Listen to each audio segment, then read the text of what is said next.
Hey everyone, Stacks here, checking out the finale to Cosmic Ghost Rider Destroys Marvel History. Now, I did issues 1 and 2 earlier, and I'll leave those links down in the comments below, so if you haven't checked those out, you can go get caught up on those.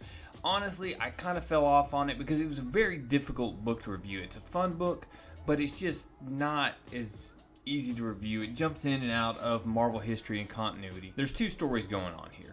The first one is when Odin sent Frank Castle, Cosmic Ghost Rider, back through time to kill baby Thanos. Basically, when Cosmic Ghost Rider was done and didn't do it, he was still back in time. He didn't jump forward at the end of that storyline. So because of this, Frank Castle has been going through and living through Marvel history. The second storyline that's going on is that Frank Castle is, his whole reason really, or the thing he's decided, is he's going to go and he's going to save his family. And to do that, he's posing as his Uncle Fredo, and he's basically, while Frank is away from the family, he's come in and hung out with the kids and spent time with them, which has actually led to some really cool, pretty emotional moments throughout the storyline.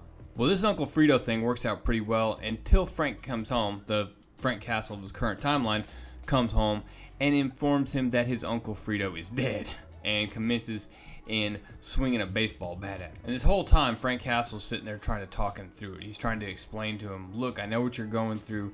I've been there. I understand what you're going through with you and your family. And it finally gets to a point where Cosmic Ghost Rider Frank Castle realizes that old Frank Castle isn't going to stop. So he finally says, I have to break out the monster. So he goes and flames up the skull, and when he does, Frank Castle stops, looks at him and says, what are you? And at that point, Cosmic Ghost Rider explains everything to Frank. He explains to him, look, I'm the spirit of Christmas future, and here are all the things that happen, and you gotta believe me. He actually shows him a picture of him with Captain America, and then goes in and tells him a bunch of stories about it. Now at this point, this has drawn the attention of Uatu, and Uatu uses the time stone to go look into the future and see what this is going to cause.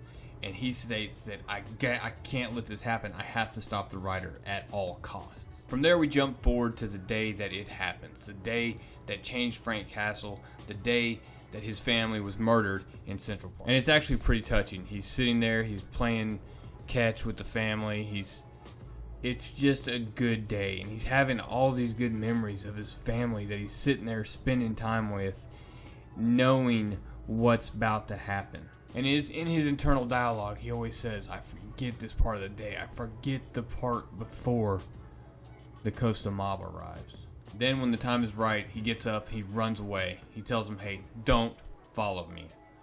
And of course, he runs right up on the gang members that are responsible for his family's death. And he absolutely gets the drop on them. And in a matter of seconds, he has them all disarmed, has a pistol to one of their faces, and Uatu shows up. And Uatu simply tells him, look, Frank Castle, this must stop now. And from there, Uatu has to explain that so far, you've only toyed with history, a toe dip in the tributaries of time. But this moment here is a universal constant, an anchor point so strong, all possible realities are bound to it. You act as though nothing matters and your actions have no consequences, but in doing so, you have proven the exact opposite. You matter, Frank Castle. You have become the most significant person in all of history. You were the herald of Galactus, the black right hand of the mad titan Thanos, the trillions of lives you took for them, the ones you helped them take, those are all on you. Which would have been more than enough, but you decided to make things so much worse. You traveled back in time and intertwined your life with the heroes of the Age of Marvels. Everything in reality is tethered to you now, and because you allowed this tragic moment to define the rest of your life, it is the most significant moment throughout all of time. If you save them, all of reality disappears. Time will slowly unravel until nothing exists at all. And Frank can't take it. Maybe it's time for everything to end, because I'm not going to sit here and let this guy kill my family again. And because of that, Uatu has to take a drastic step and pulls out the biggest handgun in the history of handguns. Of course, after you've just told a man he's the linchpin to all of reality and history of the world and the universe, it's kind of hard to threaten him with a gun and tell him you'll kill him. And that's where we begin issue 6. It starts with this shot of Cosmic Ghost Rider saying, I used to think nothing mattered. I was wrong.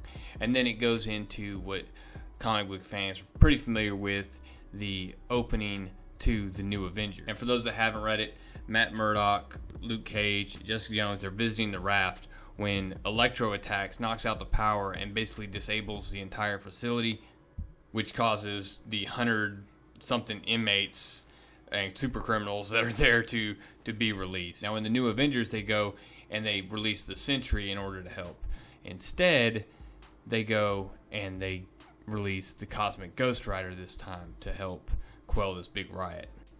It does a good job of making fun of some of the scenes that happened, and making fun of Peter Parker for having that overzealous sense of responsibility and self-guilt, and it capitalizes all that stuff. And having Cosmic Ghost Rider as this unreliable narrator is just hilarious throughout it.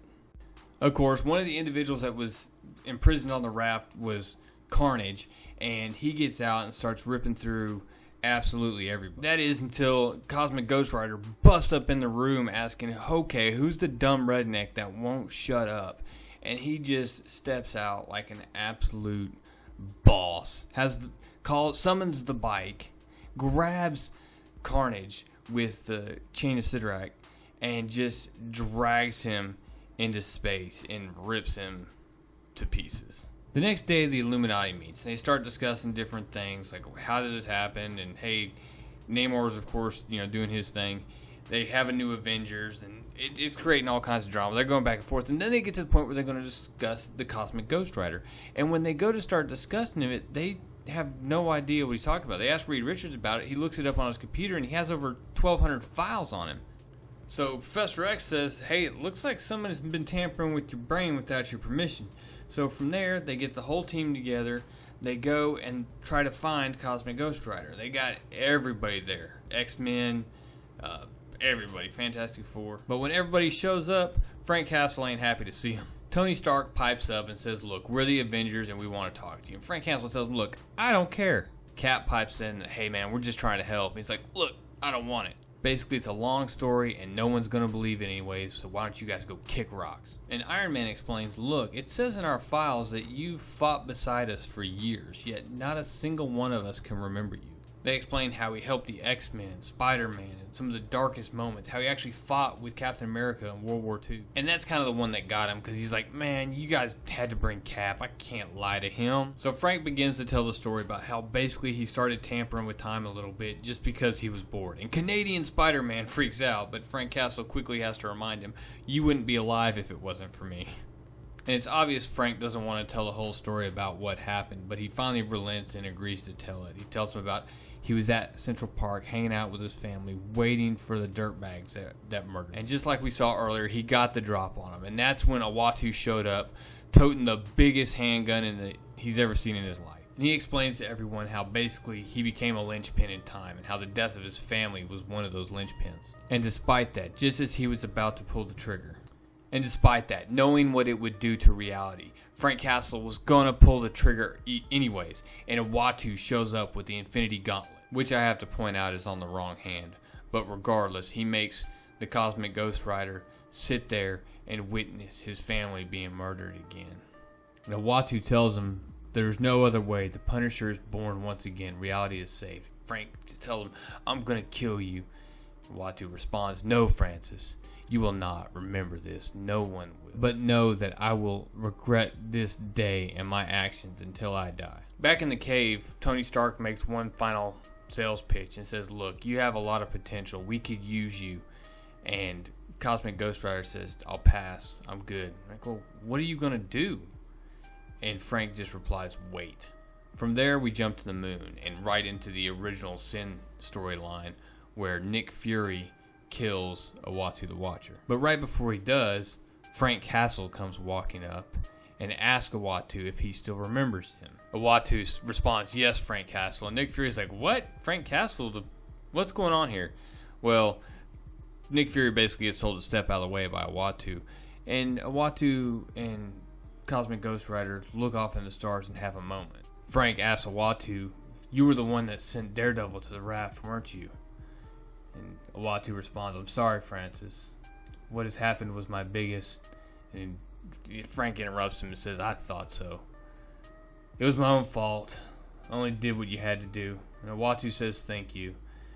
And he looks off in the stars and said, "They're beautiful, aren't they?"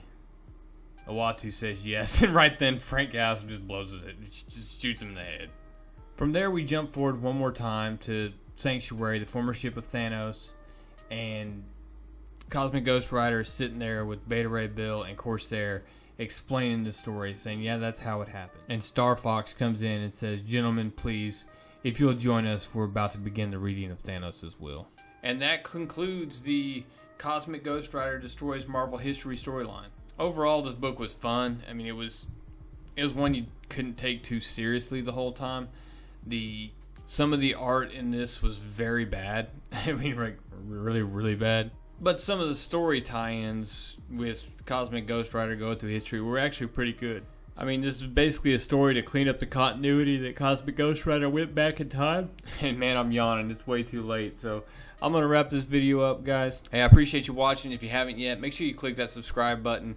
Really helps me out trying to reach that goal. I want to hit 1,000 subs by December. We'll see what happens.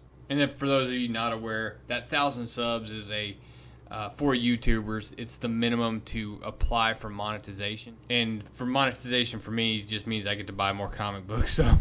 So every time somebody subs, you help support my habit in the future.